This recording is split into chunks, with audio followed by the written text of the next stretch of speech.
સુરતમાં સજ્જુનો ભાઈ આરિફ કોઠારીના જુગારધામ પર બુલડોઝર ચાલ્યું। 22 જેટલા ગુનાઓ આરિફ સામે નોંધાઈ ચૂક્યા છે। જુગાર, રાયોટિંગ, મારામારી સહિતના ગુનાઓ તેના પર નોંધાયા હતા। સજ્જુ અને લાજપોર જેલની બહારથી ભગાડવામાં પણ આરિફનો હાથ હતો। સુરતથી રિપોર્ટર સતીશભાઈ કુંભાણી સાથે કેમેરામેન દિનેશ વાઘેલા। ચાલો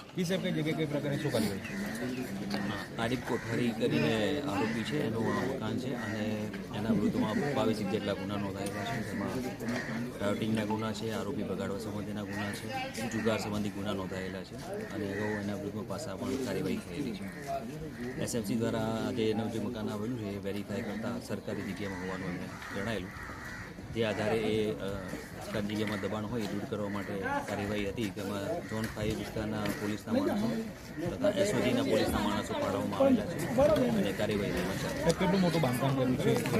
2 માળનું મકાન બનાવેલું છે અને દબાણ દૂર કરવાની કાર્યવાહી છે।